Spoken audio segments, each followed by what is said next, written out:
नमस्कार। SYBA Hindi special काव्यशास्त्र semester 4 unit 2 आलोचना स्वरूप आवश्यकता एवं आलोचक के गुण, ये हमारे प्रकरण का नाम है। और इसमें हम देखते हैं कि आलोचना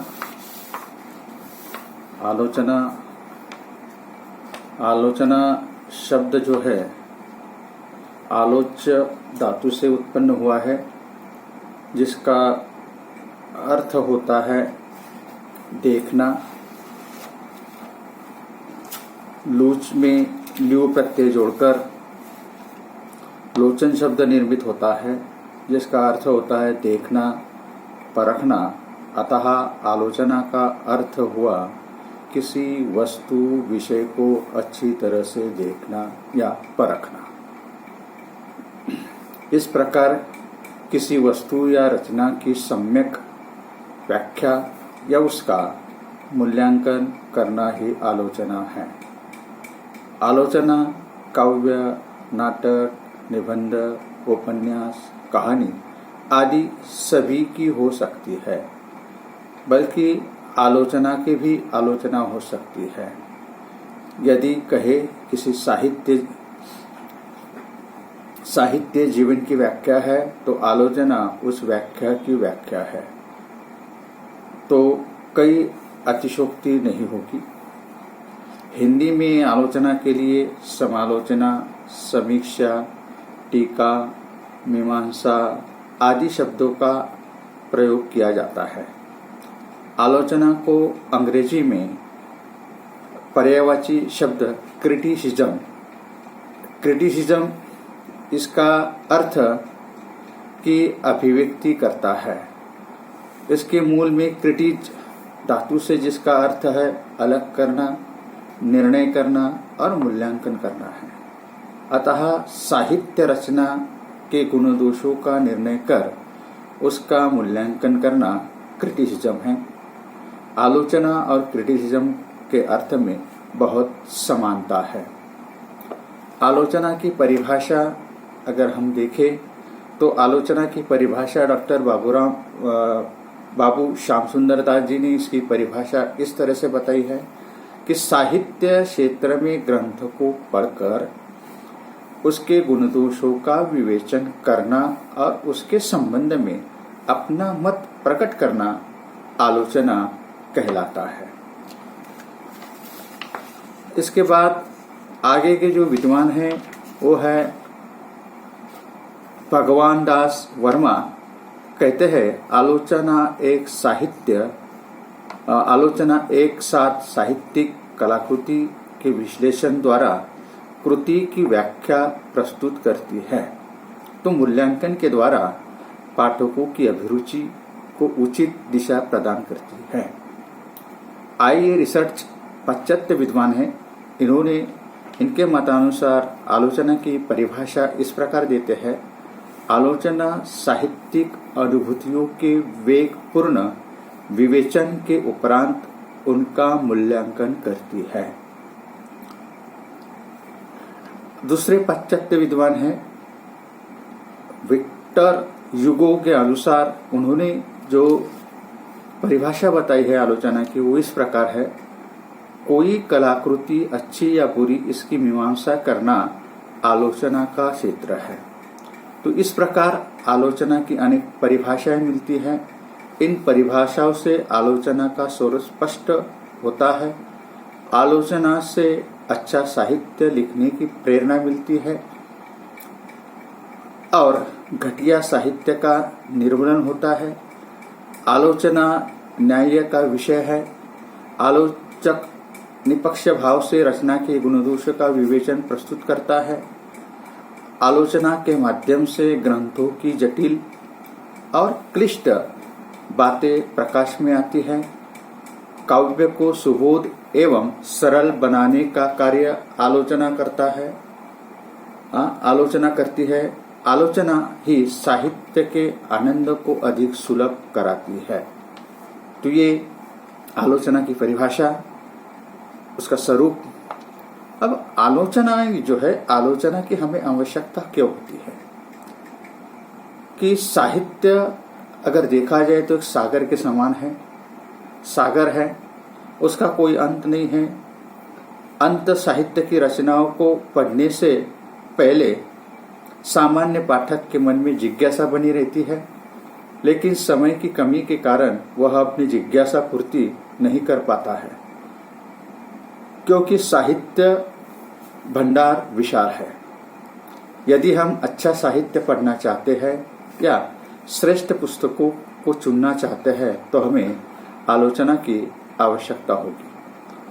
आलोचक ही हमें अपनी संक्षिप्त कवि समीक्षाओं, पुस्तक परिचय द्वारा इस दिशा में हमारा पथ प्रदर्शन करता है।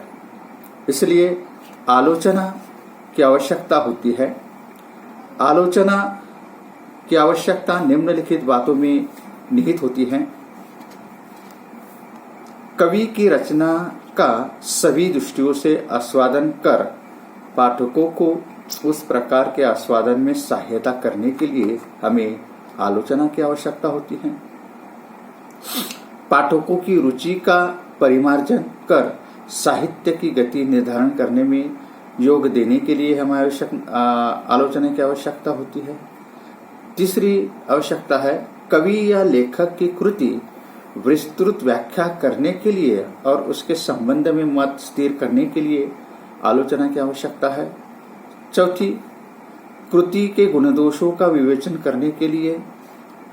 पांचवा पॉइंट है कवि प्रतिभा की विशेषताओं के प्रकाशन के लिए। छठवां, समाज में रचना का महत्व स्पष्ट करने के लिए। सातवां है कि रचना का अभाव और उसके रचयिता के उद्देश्य के उद्घाटन के लिए। आठवां है कला की दृष्टि से कोई ग्रंथ श्रेष्ठ या नहीं इसका निर्णय करने के लिए। साहित्यकार के लेखन पर अंकुश रखने के लिए। श्रेष्ठ साहित्य लेखन की प्रेरणा देने के लिए हमें आलोचना की आवश्यकता होती है। इसके बाद आलोचन कौन बन सकता है, इसके लिए भी कुछ नियम होते हैं जिसे हम आलोचक के कर्तव्य या आलोचक के गुण जिसे कहा जाता है, जिसे हम समीक्षाकार भी कह सकते हैं, क्रिटिसिज्मकार भी कह सकते हैं। तो आलोचक का कार्य बहुत कठिन होता है। आलोचक का जो कार्य होता है बहुत कठिन, क्योंकि वह रचना के आस्वादन में पाठकों की सहायता करता है, रचना के गुणदोषों का सही विवेचन करता है और समाज में रचना के महत्व को स्थापित करता है। कवि का पथ प्रदर्शन भी करता है। इन विविध दायित्वों को पूरी तरह से निभाने के लिए आलोचक में कुछ गुणों का होना बहुत ही आवश्यक होता है, और वो गुण जो है वो इस प्रकार है कि आलोचक के गुण ये जो है, पहला गुण सहृदयता। आलोचक का यह प्रथम आवश्यक गुण है कि वह कवि के समान उसी में भी सहृदय होना आवश्यक है। आलोचक को चाहिए कि वह कवि के साथ तादात्म्य स्थापित करे, उसकी रचना का मूल्यांकन करे। जैसे तुलसीदास के काव्य की समीक्षा करने के लिए आलोचक भक्त हृदय होना जरूरी होता है, और बिहारी की आलोचना करने के लिए प्रेमी हृदय, सहृदय हुए बिना वह काव्य का रसास्वादन नहीं कर सकता है। उसे कवि के साथ सहानुभूति रखनी चाहिए। एक हृदयहीन बनकर वह आलोचना नहीं कर सकता है, अन्यथा उसकी आलोचना नीरस बन जाएंगी। इसलिए आलोचक का सरल हृदय होना बहुत आवश्यक होता है। दूसरा उसका आलोचक का गुण है निष्पक्षता। आलोचक का निष्पक्ष होना अत्यंत आवश्यक है। आलोचक में निष्पक्षता न हो तो वह किसी भी रचना के साथ न्याय नहीं कर पाएगा। इसके अभाव में उसे मित्रों तथा आत्मियों की रचनाओं में गुण ही गुण दिखाई देंगे और दूसरों की रचनाओं में अधिक दोष और गुण कम दिखाई देंगे। भावना में के प्रवाह में किसी की प्रशंसा करना या ईर्ष्या द्वेष के कारण दोष निकालना आलोचक के लिए अशोभनीय है। अतः आलोचक का निष्पक्ष होना अनिवार्य है। उसे न्यायाधीश की भांति नीरशीर विवेक होना जरूर होता है। ये आलोचक के लिए बहुत आवश्यक है कि वह ज्येष्ठ की तरह, न्यायाधीश की तरह हर कृति के साथ न्याय करे और उसकी आलोचना करे। तीसरा आलोचक का गुण है विस्तृत ज्ञान। काव्य की व्याख्या तथा मूल्यांकन करने के लिए आलोचक के पास विस्तृत ज्ञान होना अनिवार्य है। उसका इतिहास, दर्शन, मनोविज्ञान, काव्यशास्त्र, समाजशास्त्र, अर्थशास्त्र, सौंदर्य शास्त्र, नीति शास्त्र आदि का विस्तृत ज्ञान ही उसकी आलोचना को प्रभावी बना सकता है। मतलब आलोचक को इतने सारे विषयों का ज्ञान होना बहुत आवश्यक होता है। अगर आलोचक को आलोच्य विषय का व्यापक और गहन ज्ञान न होगा तो वह रचना विशेष की उपलब्धियां, गुण दोषों आदि की सूक्ष्म व्याख्या करने में वह असमर्थ होगा। इसलिए आलोचक का ज्ञान ये जो है विस्तृत ज्ञान होना बहुत आवश्यक होता है। इसके बाद में चौथा गुण है आलोचक का कि प्रतिभा। प्रतिभा ये जो है कि काव्य और शास्त्र का गहरा अध्ययन होने पर भी स्वाभाविक प्रतिभा के अभाव में आलोचक अपने कार्य में सफल नहीं होता है। सहज प्रतिभा के बल पर ही आलोचक रचना की सम्यक व्याख्या तथा निर्णयों को सशक्त, सतर्क और प्रभावशाली ढंग से प्रस्तुत करता है। आलोचक की प्रतिभा ही उसकी आलोचना में निखार लाती है। इसलिए आलोचक के पास प्रतिभा होना बहुत आवश्यक होता है, विवेक होना, बुद्धि होना बहुत आवश्यक होता है। इसके बाद में पांचवा आलोचक का गुण है कि निर्णयात्मक शक्ति, मतलब निर्णय देने की क्षमता उसके पास में होनी चाहिए। आलोचक का कर्म ही निर्णय प्रधान होता है। यह उसका सर्वोपरि गुण है कि वह रचना के गुण दोषों का विवेचन कर सही निर्णय ले और रचना के प्रति अपना मत स्थिर करे।